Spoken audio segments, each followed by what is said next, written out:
Fa'aksiru istighfar fa inna Allah ta'ala qala fi kitabi istaghfiru rabbakum innahu kana ghaffara. Nah, mohon ampun kepada Allah. Apa makna mohon ampun? Istaghfiru dari kata ghafara, ada masalah lalu Allah ditutup oleh Allah, itu namanya ghafara, sampai tidak ada lagi terlihat. Makanya dalam bahasa Arab ada serban, lalu ada serban di dalamnya itu kopiah yang panjang.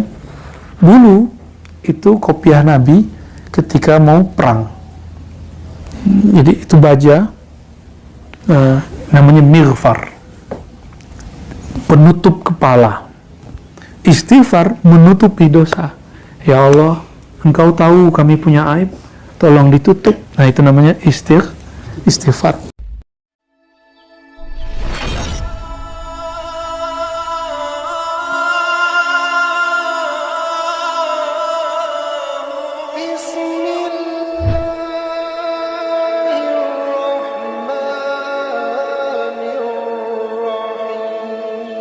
Allahumma akhrijna min zulumatil wahmi wal jahli ilal ma'rifati wal ilmi, amin ya rabbal alamin. Baik para mu'takifin, mu'takifat yang i'tikaf, ya, boleh disebut mu'takif. Selamat datang semua. Insyaallah setiap ba'da asar selama 10 hari ke depan kami akan membuka kitab Rasyahat Ainul Hayat yang ditulis oleh Syekh Al-Harawi, ya, Syekh Hussein Ali bin Hussein Al-Harawi, berkaitan dengan silsilah ahli dzikir, ya, silsilah ahli dzikir.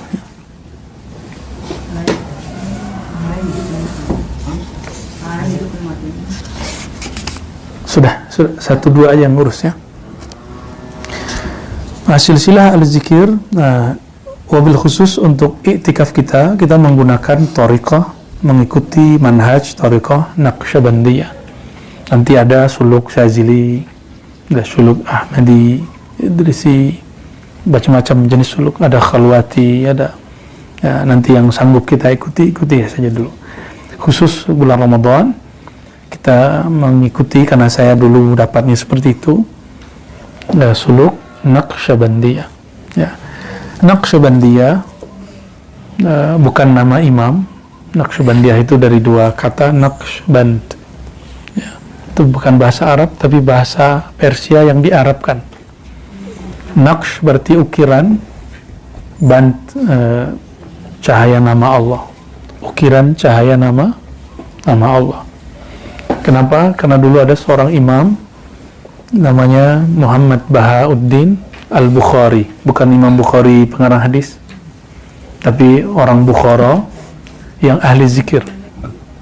Ketika dia berzikir diperintahkan gurunya Maulana Syekh Mirkulal Al-Bukhara juga, Al-Bukhari. Alhamdulillah kami diizinkan Allah ke sana. Semoga kalau tidak pandemi kita ada program di luar suluk, yaitu ziarah minimal 2 kali setahun, 1 lokal sini, 2 ke Uzbek. Yang belum kesampaian saya ke India dan Irak, ya, tempat kalau yang sulit itu Persia, Iran. Nah, minimal kita 2 itulah, India dan Uzbek. Tapi saya menyarankan Uzbek lebih awal karena tempatnya mendukung. Tempat ziarahnya sangat nyaman sekali. Ada sekitar 12 masyayikh, imam yang ditulis namanya di sini, dan baru dipugar setelah Uzbek merdeka dari Rusia. Imam Mirkulal ini memerintahkan Imam Bahauddin Naqsyaband, Muhammad Bahauddin, untuk berzikir. Matanya dipejam, lidahnya dikunci, badannya dilembutkan, dilemaskan, rileks, santai. Lalu Allah terbitkan nama dia di dalam kolbunya. Jadi ternyata yusabbihu lillahi ma fis samawati wal ard, bertasbih yang di langit dan di bumi, itu zahir dan batin. Zahir ya, batin juga ya. Batin itu kolbu. Dia melihat ada nurullah nur Rasulullah SAW di dalam dirinya. Maka dia menyebut ini Naqsyaband. Bernamalah kemudian Thariqat Naqsyabandiyah. Jadi boleh juga diartikan Thariqat Nur Zikrillah kalau diartikan secara harfiah, ya. Lalu Imam Bahauddin Syah Naqsyabandi ini dia ahli sunnah, dia imam ahli sunnah luar biasa, juga sangat kuat memberantas bid'ah dengan cara yang lembut tentunya. Nah, beliau berguru ke banyak ulama, salah satunya tadi Mirkulal, dan nanti kita akan lihat di sini silsilahnya kemana, ya. Ternyata silsilahnya bercabang dua ke atas, satu ke Sayyidina Abu Bakar As-Siddiq, satu ke Sayyidina Ali karamallahu wajhah, ya. Nah, maka kita nanti akan memulai dari silsilah Abu Bakar, ya. Silsilah Ali, jadi dua itu. Lalu setelah Abu Bakar, Ali, lanjut kepada Qasim. Sebenarnya di riwayat kita juga ada bahwa Sayyidina Salman berguru kepada Sayyidina Abu Bakar. Jadi Nabi turun ke Abu Bakar, turun ke Salman, turun ke, nah ini rahasianya. Salman ini kan orang Persia, maka thariqat ini thariqat yang banyak dipakai orang Persia dan Khurasan dan Uzbekistan, karena ada Salman itu di situ, ya. Salman Al-Farisi punya murid yaitu cucu dari Sayyidina Abu Bakar yang namanya Sayyidina Qasim. Sayyidina Qasim ini kalau di Jawa ada wali 9, dulu di Madinah ada namanya wali 7, bahasa Arabnya fuqaha'us sab'ah. Dulu wali itu disebut fuqaha, sekarang fuqaha itu ahli hukum, suka hukum orang, suka cari kesalahan orang, memang tugasnya, ya, suka hukum ini bid'ah, nah bid'ah. Kalau dulu fuqaha itu artinya boleh disebut juga aulia. Arti fuqaha itu jadi aulia us-sab'ah, wali yang 7. Nah, wali yang 7 itu salah satu yang masyhur adalah Maulana al-Imam Qasim. Nah, kita mulai menjelaskan dari beliau karena Sayyidina Abu Bakar sudah masyhur, Sayyidina Ali sudah masyhur, ya.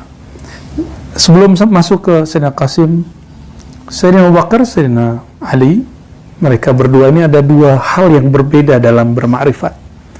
Sayyidina Abu Bakar mengatakan bahwa mengenal Allah itu sangatlah sulit, ya. Ketika engkau mengaku tidak tahu, itulah pengetahuan yang hakiki.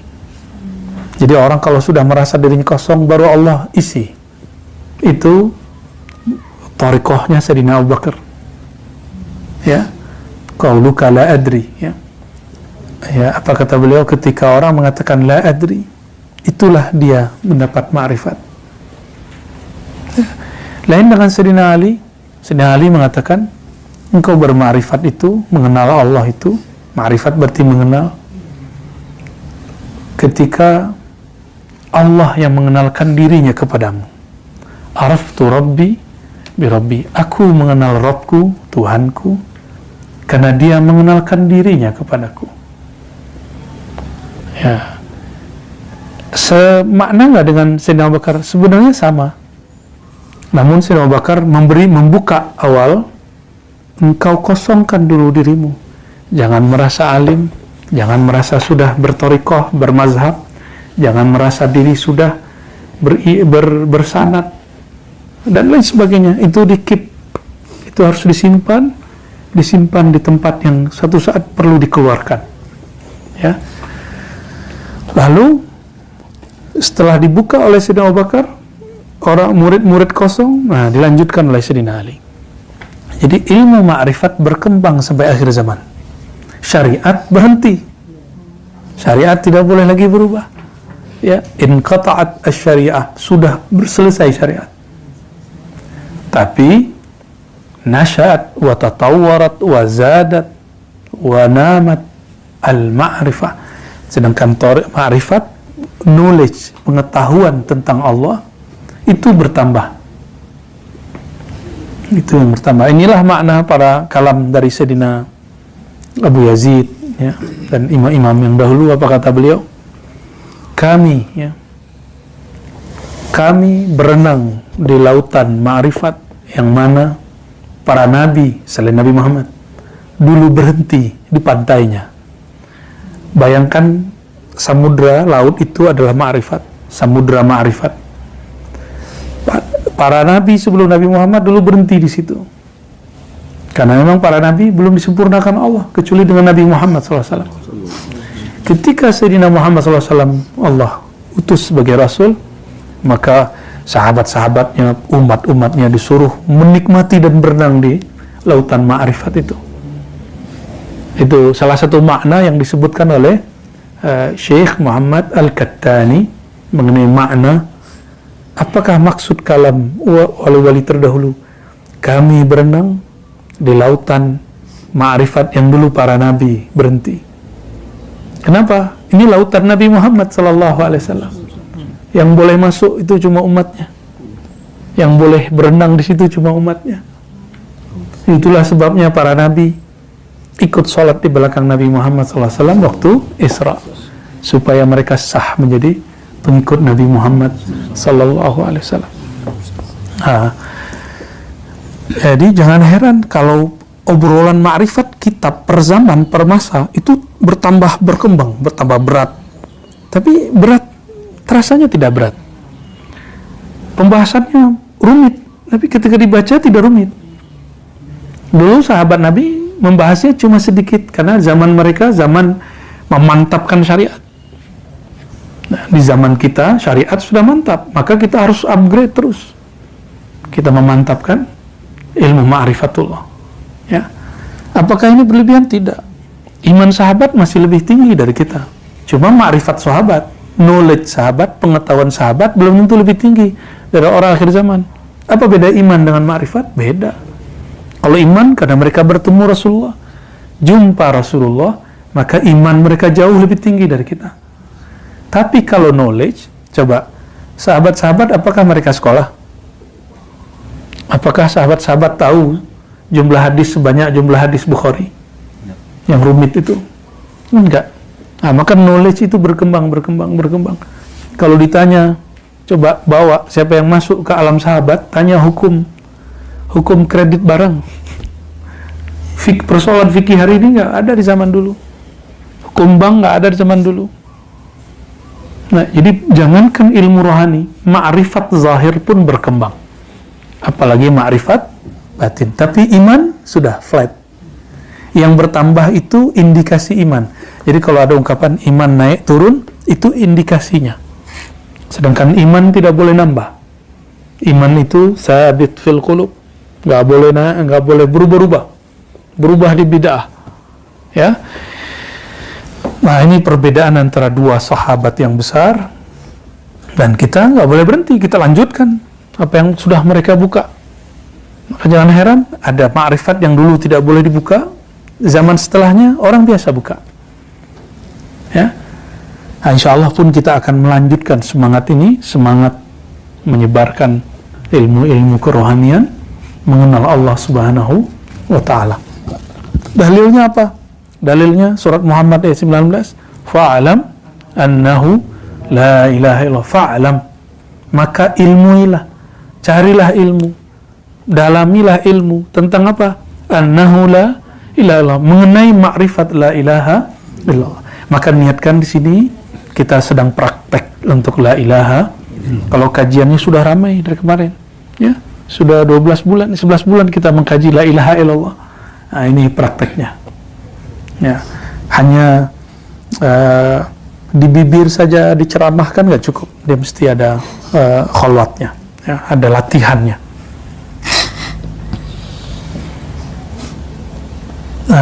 Imam Qasim ini, Qasim bin Muhammad bin Abi Bakar, ayahnya Muhammad bin Abi Bakar, itu menikah dengan perempuan bukan Arab, non-Arabnya, mulukul ajam, boleh disebut princess lah, putri istana dari kerajaan tertentu di Persia, menikah dengan beliau.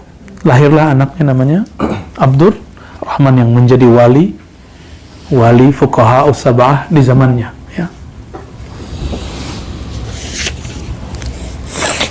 Nah, lalu beliau ini menjadi ulama yang sholatnya jangan tanggung-tanggung, ya. Saya biasanya kalau di luar Ramadan sholatnya saya nggak terlalu lama, tapi kalau khusus lagi khalwat, lagi itikaf, sujudnya kita panjangkan, rukunya kita panjangkan. Jadi jangan sakit pala nanti kalau sujudnya lama, ya. Insyaallah. Imam Muhammad ini, beliau disebut dengan siqatun rafi'un alimun faqihun ima'un wari'un kathirul hadis. Jadi banyak meriwayatkan hadis. Ketika Yahya bin Sa'ad, ya, beliau Yahya bin Sa'ad datang ke Madinah, apa kata dia? Adrakna bil Madinah ahadan nufaddiluhu alaih. Kami bertemu di kota Madinah seseorang yang kami sangat mengutamakan dia. Dan perhatikan bahwa ahli zikir rohani itu dari dulu syariatnya bagus. Kata beliau, ma ra'aitu ahadan a'lamu bis sunnah minhu. Tidak ada yang lebih mengerti sunnah melebihi Qasim. Itu sebabnya kata Syekh Ramadan Al-Buti, ayah dari Syekh Muhammad Sa'id Ramadan, orang-orang yang bersanad kepada Sayyidina Qasim ini, yang kemudian menjadi thariqah Naqsyabandiyah, itu biasanya lebih dekat ke sunnah dan lebih jauh dari bid'ah, ya. Namun ini bukan berarti thariqat yang lain, enggak, ya. Syazili juga kuat, Qadiri juga kuat, Ba'lawi juga kuat, Syatari juga kuat, dan lain-lain, thariqat Ahmadi, Tijani, dan lain-lainnya.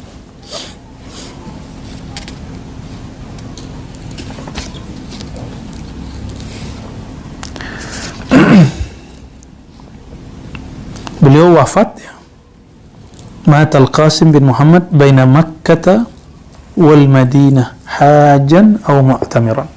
Beliau ini wafat karena punya amalan haji hampir setiap tahun. Wajar, jaraknya dekat Mekah ke Madinah, Madinah Mekah. Nah, beliau wafat di antara itu dan kita nggak tahu tempatnya sekarang. Makanya kalau teman-teman nanti melakukan perjalanan dari Madinah ke Mekah, jangan lupa mengirimkan Fatihah untuk Sayyidina Qasim di tengah perjalanan. Ila ruhi Sayyidina Qasim bin Muhammad bin Abi Bakar Al-Fatihah, ya, karena beliau dikuburkan, makbarahnya kita sekarang tidak tahu, ya.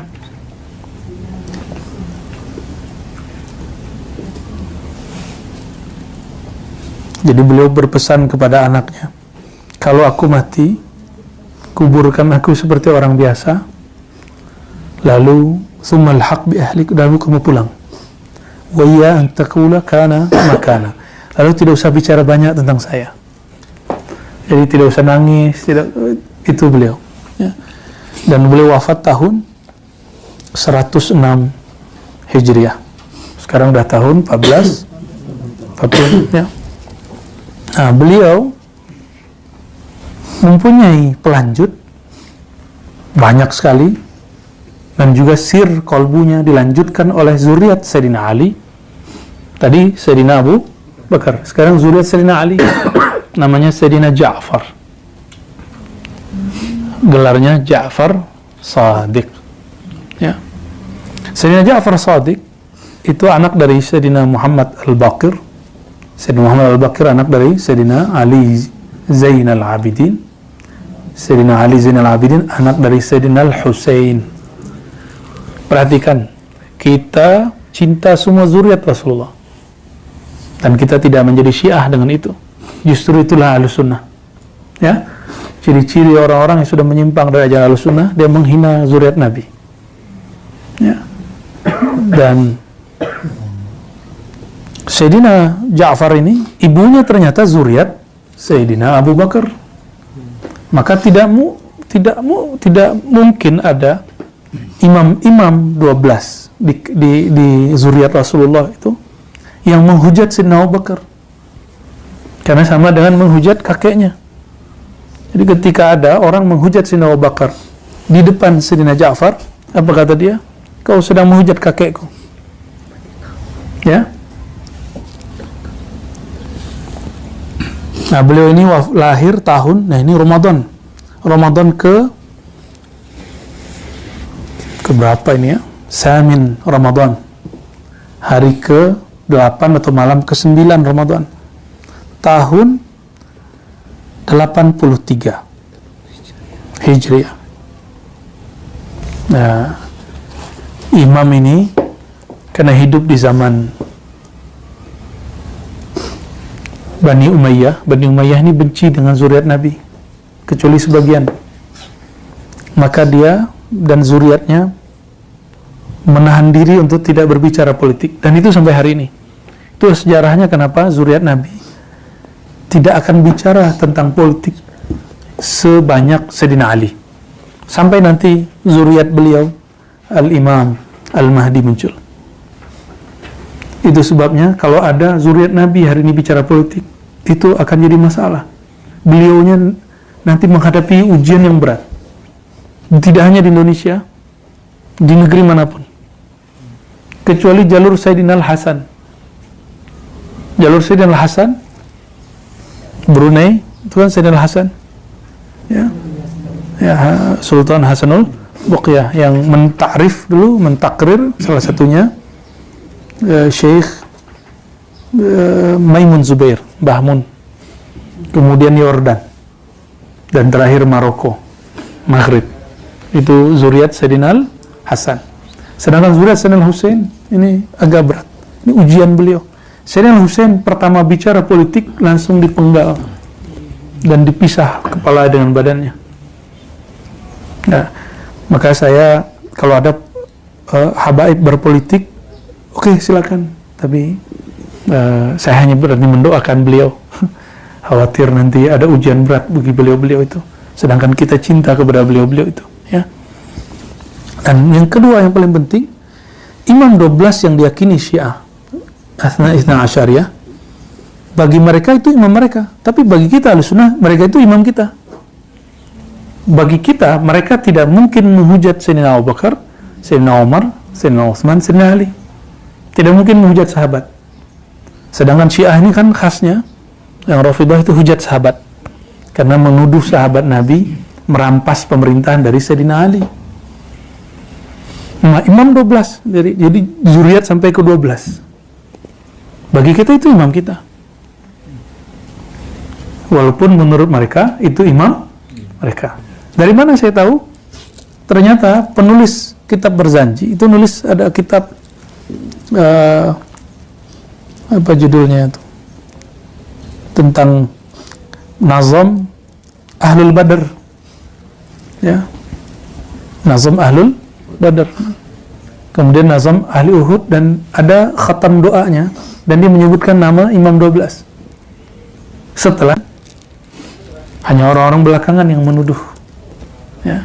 Jadi kita bersanad kepada Sayyidina Ja'far. Sehingga Ja'far ini punya murid banyak. Imam Malik, Guru Syafi'i, Imam Abu Hanifah, Hanafi, mazhab Hanafi, pernah dengar ya? Mazhab Hanafi yang sering dipakai oleh ulama India kebanyakan, dan ulama Turki. Mereka mengikuti Pakistan termasuk, bahkan juga Uzbek. Mereka Hanafiyah. Nah, Imam Abu Hanifah, nama kecilnya Nu'man bin Thabit, apa kata beliau? Laula Ja'far, kalau bukan karena Imam Ja'far ini, lahalaka ibn Nu'man bin Thabit. Tentu Nu'man bin Thabit akan menjadi orang yang binasa karena sombong dengan ilmunya.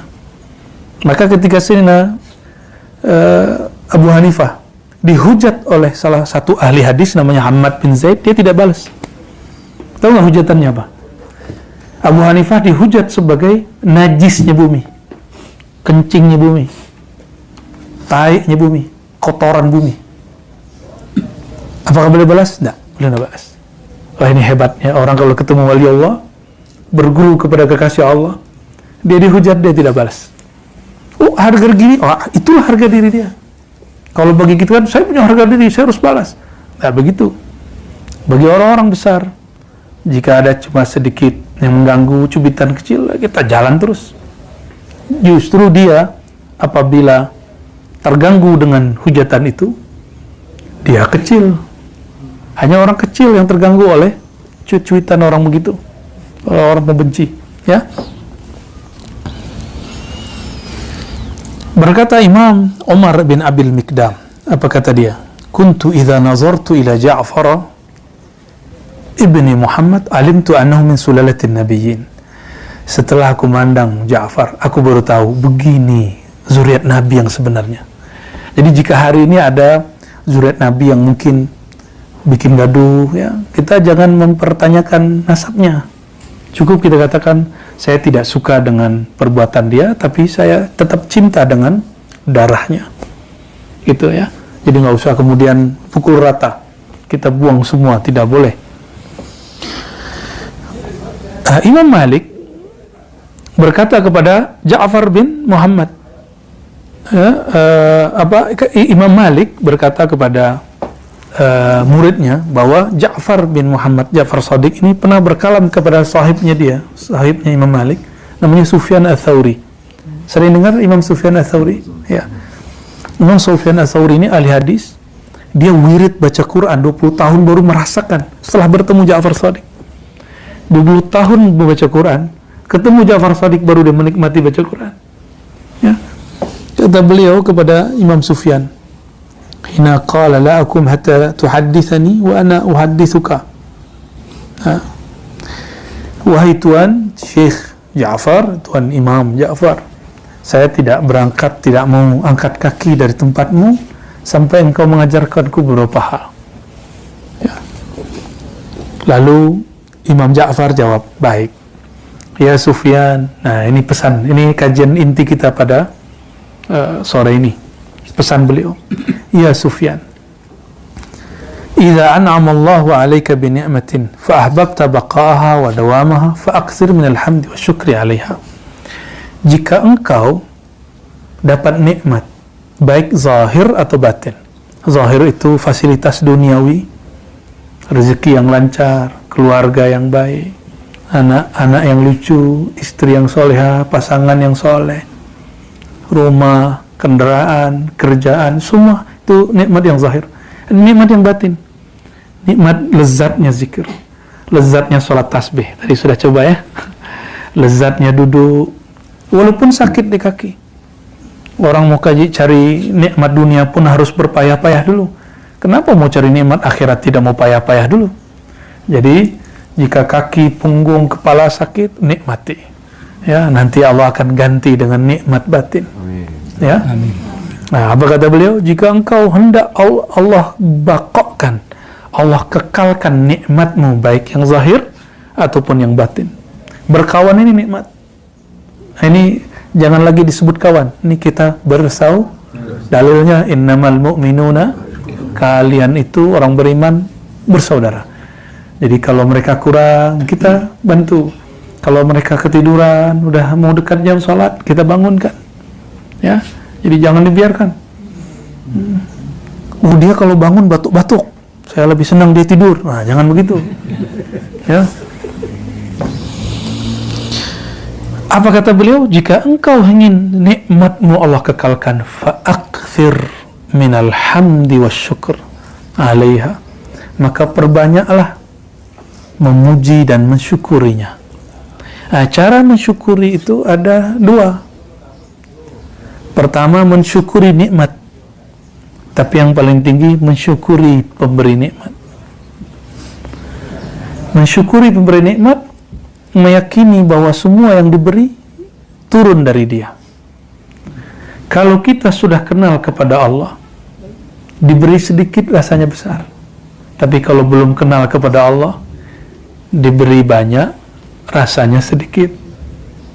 Ya, sudah kenal Allah, harus kenal Allah. Ya. Supaya nikmat itu terasa, kalau dia besar, terasa lebih besar lagi.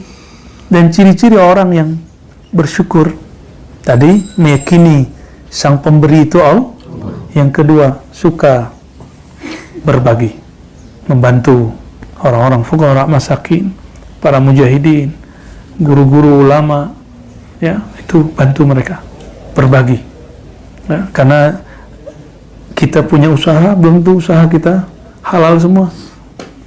Maka Nabi berkhutbah di tengah pasar, kata beliau, ya ma'syarut tujar, wahai para pedagang, pebisnis, pengusaha, kalian itu punya amal, itu banyak campur-campur dengan sumpah palsu, dengan ini, tips, semuanya, pelicin, segala macam.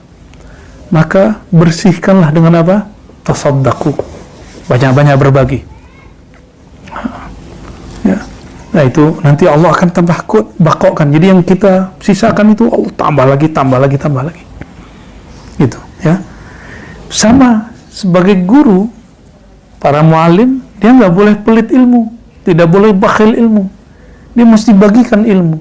Semakin seorang guru bagi ilmunya, maka Allah tambah ilmu laduninya. Gitu. Ini di antara yang hadir nih, tuan-tuan nih pasti ada juga yang punya ilmu tentang apa, bagi ke temannya.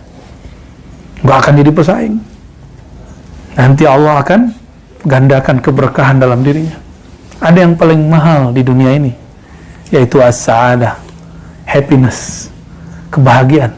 Dan orang yang suka berbagi ilmu, berbagi harta, berbagi waktu, berbagi pengalaman, Allah berikan dia kebahagiaan yang berlipat-lipat yang nggak ada pada orang yang menumpuk-numpuk ilmu dan menumpuk harta. Itu. Jadi kenapa saya suka berbagi? Karena saya ingin bahagia. Ya. Orang biasanya kalau sudah bulan Ramadan ini ilmu-ilmu yang rohani nggak dibagi. Kita justru ini saatnya kita bagi, ya, supaya yang rohani yang di sana tambah lagi. Dan ciri-ciri ilmu itu mati, thariqat mati, zawiyah mati, surau mati, thariqat dia tidak berkembang lagi. Ketika si mursyidnya, gurunya, khalifahnya, muqaddamnya mulai menutup ilmu. Siap-siap, nunggu cuma sekian bulan, sekian tahun, habis. Dan saya melihat sudah banyak. Ya, mungkin saudara-saudara melihat juga sudah banyak. Ya. Lalu yang kedua, apa kata beliau? Sebelum kedua, beliau membacakan ayat la in syakartum la azidannakum. Ayat ini sering dipakai orang kalau mau nambah duit, syukur. Wah, dia bersyukur bukan karena Allah, bersyukur karena ingin tambah duit. Ini tidak benar. Bersyukur itu bukan karena ingin tambah pemberiannya, tapi bertambah perhatian yang maha memberi. Itulah tujuan bersyukur. La in syakartum la azidannakum. Kalimatnya di situ, coba perhatikan. Allah nggak bilang la yazidanna atau la yuzad, la zada malukum. Tapi kalimatnya apa? La zada. Kalimatnya apa? La sungguh, aku. Ini orang nggak perhatikan itu. Allah kalau bicara aku, berarti ini pentingnya di atas semua yang penting. La in syakartum, jika kamu bersyukur kepada aku akan berikan perhatian lebih kepadamu. Kalau Allah sudah perhatikan kita, sedikit tergores di hati, Allah antarkan yang kita mau. Dia bukan lagi memberikan sesuatu sesuai nafsu kita lagi, tapi sesuai kehendak dia. Nah, ini yang sir ini yang mau diambil oleh Imam Sufyan kepada Imam Ja'far Shadiq.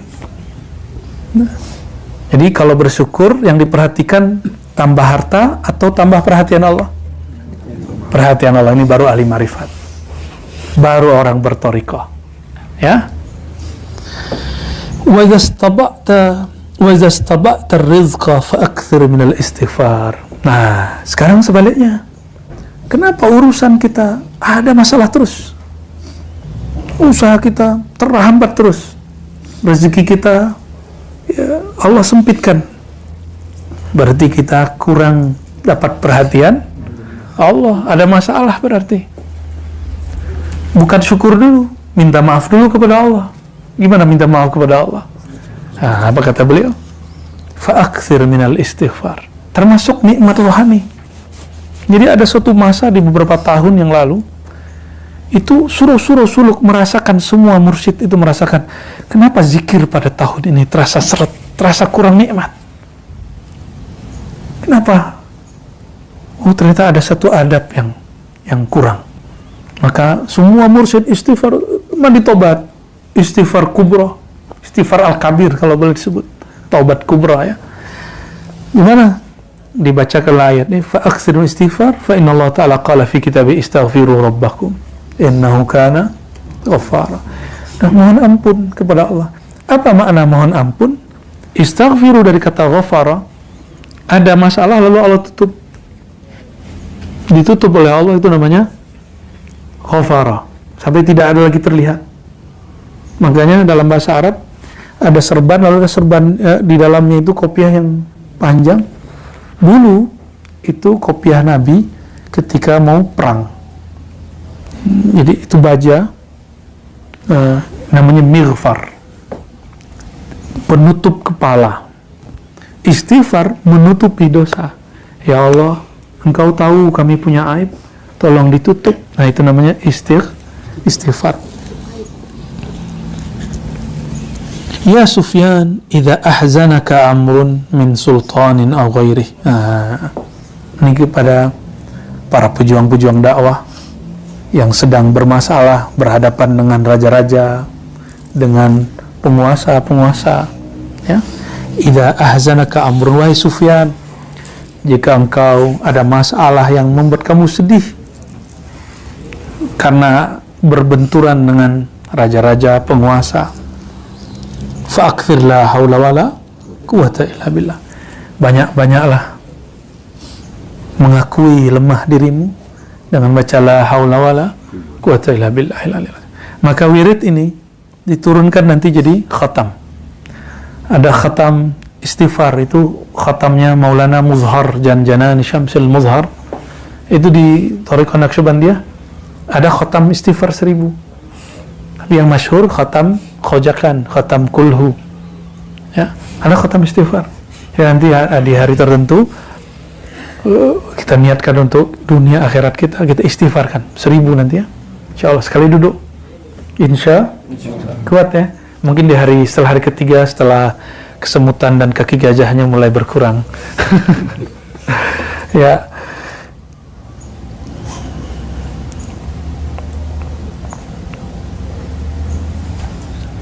Lalu beliau, ya, ada kalam-kalam berikut yang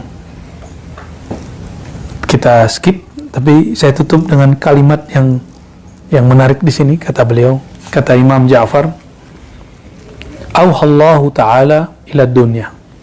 Allah pernah mewahyukan kepada dunia. Jadi Allah mewahyukan kepada lebah. Makanya madu itu menjadi obat, karena ada sir Allah pada lebah. Allah juga punya sir kepada dunia. Walaupun dunia ini kata orang hina, tapi toh kita suka. Ya, siapa yang tidak suka? Tapi jangan cinta. Suka itu untuk fasilitas duniawi. Tapi kalau cinta ini rohani kita. Nah, itu makanya hubbud dunia dilarang. Kalau senang makai dunia boleh. Suka namanya. Kata beliau, Allah berfirman kepada dunia. Ini sirnya. Ini surat kerjanya dunia. Jadi dunia itu punya SK. Ya, ada misi dunia. Apa misi dia? Akhdimi man khadamani wa at'ibi man khadamak. Berkhidmatlah wahai dunia kepada orang yang dia berkhidmat kepada aku. Silakan cari dunia, tapi kalbunya sama Allah. Ya. Kalbunya sama Allah. Kata beliau, wahai dunia, khidmatlah kamu kepada orang yang khidmat kepada aku. Wa at'ibi man khadamak. Dan buatlah repot, buatlah lelah, buatlah capek orang-orang yang dia berkhidmat untukmu. Nah, maka kenapa saya mengajak semua yang hadir, ya, handphonenya diistirahatkan supaya tidak lelah dengan dunianya. Dunia kita sekarang sebesar handphone. Benar ya? Yang membuat kita gaduh, yang membuat kita rusuh, yang membuat kita risau, itu semua di situ. Nah, ini di skip. Orang dulu masih ingat nggak 20 tahun lalu belum ada handphone? Kenapa kita mampu tahan hidup? Kenapa hari ini 1 jam saja tangan sudah mau gerak-gerak? Ya, ada apa ini? Ya. Oke, barangkali itu teman-teman semua. Insya Allah ke depan nanti ada khatam la haula wala quwwata illa billah. Ya, dibacanya 500, khatam Imam Rabbani namanya. Milik Fatihah, Alam Nashrah, salawat, lalu la haula wala quwwata illa billah. Semuanya ada sanadnya. Lalu ada khatam salawat. Ada macam-macam khatam ya. Yang paling masyhur disebut khatam khajakan, yang kita baca tadi siang dan malam tadi dan subuh juga ya. Khatam khajakan, dan itu dengan kulhu 1000 kali. Jadi kita bagi itu. Ada berapa jumlahnya? 40-an. Ya, kalau dibaca sekian kali kan sudah 1000. Ala kulli hal itu teman-teman semua, sebenarnya masih banyak kalam-kalam ma'rifat beliau yang bisa kita ambil. Insya Allah pelan-pelan nanti kita tambah ya. Setelah beliau nanti nyambung kepada Imam Abu Yazid al-Bustami. Oke, kita baca surah Al-Fatihah, kita kirimkan untuk Sayyidina Nabi SAW, para nabi, para rasul, para sahabat, para tabi'in, wabil khusus Sayyidina Abu Bakar, Sayyidina Umar, Sayyidina Utsman, Sayyidina Ali, dan silsilah yang kita bacakan tadi, wa khusul khusus Sayyidina Bali bin Mukan Khadir alaihissalam, wa sadatina Ali Turkun Naqsyabandiyah, wal Ahmadiyah, wal Muhammadiyah, wal Khidriyah, wa Qadiriyah, wa Syaziliyah, wa jami' man intasaba ila Sayyidina Muhammad SAW. Al-Fatihah.